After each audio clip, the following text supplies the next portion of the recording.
أعوذ بالله من الشيطان الرجيم. بسم الله الرحمن الرحيم. ألم تر إلى الذين أوتوا نصيبا من الكتاب يؤمنون بالجبت والطاغوت ويقولون للذين كفروا هؤلاء أهدى من الذين آمنوا سبيلا أولئك الذين لعنهم الله ومن يلعن الله فلن تجد له نصيرا. سورہ نساء سورہ نمبر 4 آیت نمبر 51 اور 52. ان دو آیتوں میں اللہ تعالیٰ نے ایسے لوگوں کے بارے میں بات کی ہے جو اللہ کا علم رکھنے کے باوجود بھی اسے چھوڑ کر کے کفر اور فالس چیزوں کے پیچھے پڑے رہتے ہیں. فرمایا علم ترا، کیا تم نے غور نہیں کیا، تم نے دیکھا نہیں؟ کسے؟ الی الذین اوتوا نصیبا من الکتاب، ان لوگوں کو جنہیں کتاب کا، دھرم گرنتھ کا، اسکرپچر کا ایک حصہ اور ایک پورشن دیا گیا. نصیب اردو میں بھی ہم بولتے ہیں. تو نصیب کا معنی کیا ہوتا ہے؟ حصہ اور پورشن. کیا کرتے ہیں وہ؟ کیوں اللہ تعالیٰ بول رہا ہے دیکھنے کے لیے؟ یؤمنون بالجبت والطاغوت، وہ مانتے ہیں، وشواس کرتے ہیں کس چیز میں؟ جبت اور طاغوت میں. اب یہ دو ورڈ جو ہے سمجھنے کی ضرورت ہے. جبت کیا ہے اور طاغوت کیا ہے؟ کہ اللہ تعالیٰ اس کا ذکر کر رہا ہے، بتا رہا ہے اس کے بارے میں. تو جبت کہتے ہیں فالس چیزیں، بے حقیقت، جس کی کوئی ریئلٹی نہیں ہے.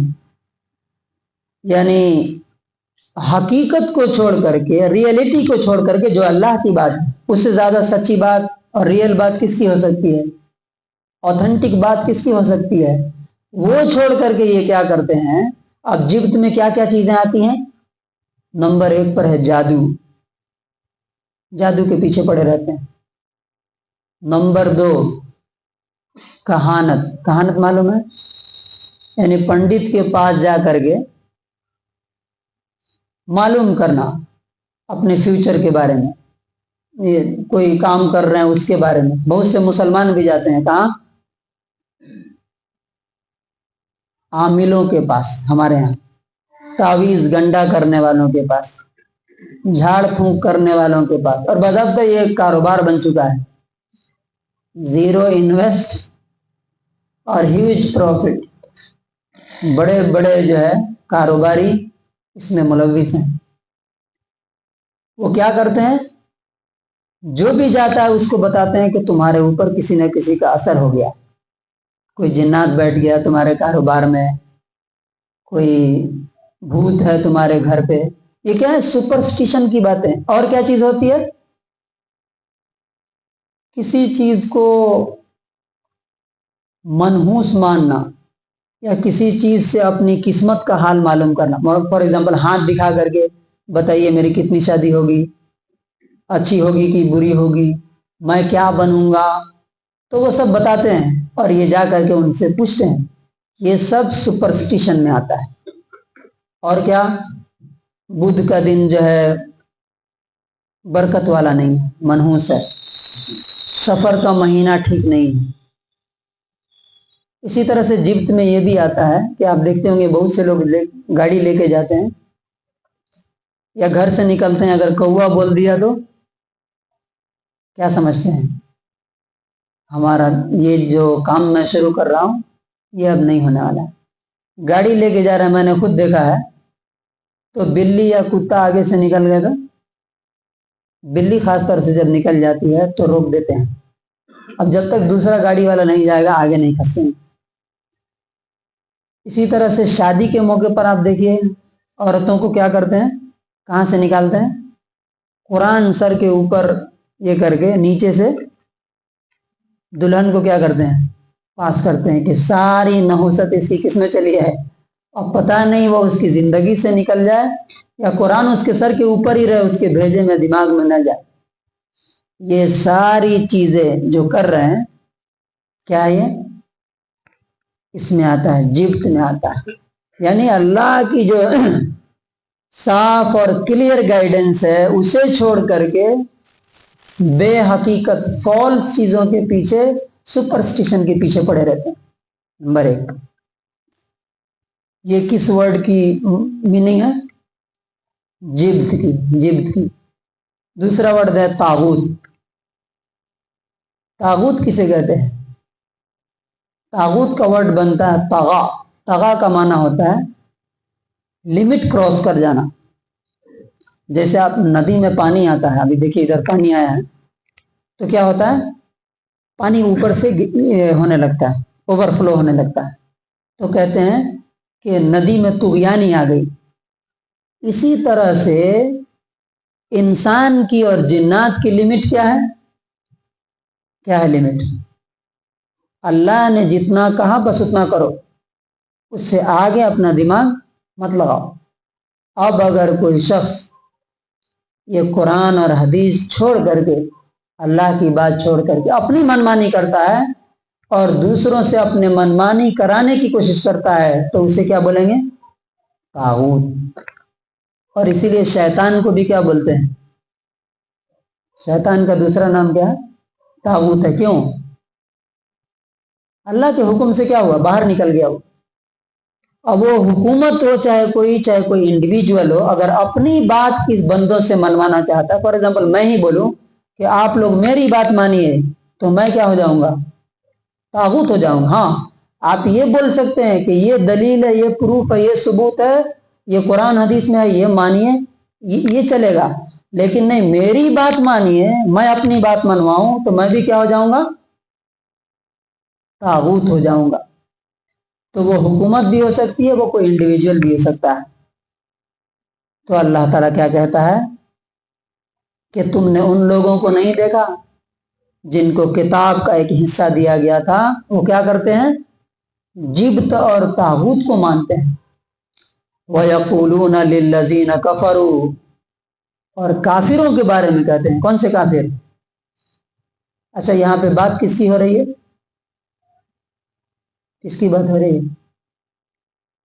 اس وقت جو علم والے لوگ تھے نا، اسکالر تھے، پڑھے لکھے لوگ تھے، وہ یہودی تھے۔ آج کون ہے، ہم ہیں مسلمان، ہمارے پاس بک ہے، ہمارے میں کتنے لوگ اس میں آتے ہیں وہ دیکھنا ہے، ہم آتے ہیں کیا اس میں، ہمارے پاس کتاب کا علم ہے، سنتے ہیں پڑھتے ہیں، لیکن کیا ہم اللہ کی بات مانتے ہیں یا جبت اور طاغوت کی بات مانتے ہیں، یہ دیکھنا ہے۔ اور کافروں کے بارے میں کیا کہتے ہیں، ہؤلاء اہدی من الذین آمنوا سبیلا، کہ یہ کافر ایمان والوں سے زیادہ صحیح راستے پر ہیں۔ یعنی یہ یہودی مکے جاتے تھے اور مکہ والوں سے کیا کہتے تھے، مکہ والے پوچھتے تھے ان سے کہ یہ جو محمد صلی اللہ علیہ وسلم، تم کتاب پڑھتے ہو، تم علم والے ہو، ہم لوگ تو جاہل ہیں، بتاؤ صحیح کون ہے غلط کون ہے، ہم ہیں یا وہ ہیں؟ تو وہ کیا کہتے تھے، نہیں نہیں نہیں، وہ تو بہت خراب لوگ ہیں، تم صحیح راستے پر ہو۔ کن کو، شرک اور کفر کرنے والوں کو، مکے کے لوگوں کو۔ آج بھی آپ دیکھیے، خاص طور سے جب کسی سے کوئی بات ہو جاتی ہے، بگڑ جاتی ہے بات، حسد اور جلن ہو جاتی ہے، جیلسی ہو جاتی ہے، تو انسان جانتا ہے کہ اس کی بات صحیح ہے، لیکن کیا بولتا ہے، انہیں بہت غلط آدمی، اس کو کہاں کچھ آتا ہے، وہ تو جاہل آدمی ہے، وہ تو گمراہ ہے۔ اپنی جیلسی اور حسد اور جلن کے لیے اللہ کی بات کو کیا کرتا ہے، وہ انکار کر دیتا ہے، ریجیکٹ کر دیتا ہے۔ اللہ نے اب اس پر کمنٹ دیا، کیا کمنٹ دیا، یہ 3 باتیں اگر تمہارے اندر ہیں، نمبر 1 جبت پر، فالس چیزوں کے پیچھے پڑنا، تعویذ، گنڈے، جھاڑ پھونک اور عامل کے پاس جانا، پنڈت کے پاس جانا۔ نمبر 2 اللہ کو چھوڑ کے کسی اور کی بھی بات ماننا۔ اور نمبر 3 سچے اور اچھے لوگوں کے بجائے غلط لوگوں کو کیا بولنا کہ یہ لوگ صحیح ہیں. تو اللہ تعالیٰ کیا بولتا ہے؟ اولئک الذین لعنہم اللہ، یہ لوگ ہیں جن پر اللہ تعالیٰ نے قرض کیا، لعنت کی، ان کو اپنی رحمت سے اور کرپا سے دور کر دیا. وَمَن یلعن اللہ، اور جس پر اللہ کی پھٹکار ہو جائے، جس پر اللہ تعالیٰ کی شاپ ہو، لعنت ہو، فلن تجد لہ نصیرا، تمہیں کوئی بھی اس کا مدد کرنے والا نہیں ملے گا، نہ دنیا میں نہ آخرت میں. تو نتیجہ کیا ہوا؟ اللہ تعالیٰ جو بھی بولتا ہے وہ کر کے رہتا ہے. یہ جو یہودی تھے ان پر اللہ تعالیٰ کی لعنت ہوئی نا، تو آپ کو معلوم ہے ان کی مدد کرنے کے لیے کوئی نہیں آیا. مدینے میں مارے گئے، کاٹے گئے اور بھگا دیے گئے وہاں سے. انتظار کرتے رہے کہ کوئی آ کر کے ہماری مدد کرے، کوئی مدد کرنے کے لیے نہیں آیا. ان کی دولت بھی گئی، پیسہ بھی گیا، زمین بھی گئی، گھر بھی گیا، سب کچھ برباد ہو گیا. کیونکہ اللہ تعالیٰ نے کیا بولا تھا؟ وَمَن یلعن اللہ فلن تجد لہ نصیرا، جس پر اللہ لعنت کر دے اس کو کوئی مددگار نہیں ملے. تو ہمارے لیے کیا لیسن ہے؟ ہمیں ایسا ایٹیٹیوڈ نہیں اختیار کرنا چاہیے کہ ہمارے اوپر خدا کی لعنت ہو. اگر ہمارے اوپر بھی خدا کی لعنت ہو جائے گی تو دنیا آخرت میں ہماری کون مدد کر سکتا ہے؟ اس کا انگلش ٹرانسلیشن ہے: Have you not seen those who were given a portion of the book of the scripture, who believe in superstition and taghut, superstition and false objects of worship, and say about the disbelievers, these are better guided than the believers as to way. Those are the ones whom Allah has cursed, and he who Allah curses, you will never find for him any helper. تو اللہ تعالیٰ سے دعا ہے کہ اللہ تعالیٰ ہمیں اس کی guide lines کو، اس کی ہدایت کو صحیح طریقے سے ماننے کی توفیق نصیب فرمائے، اور ہر اس چیز سے بچنے کی توفیق دے جو اللہ کے راستے سے ہمیں ہٹانے کی کوشش کرے.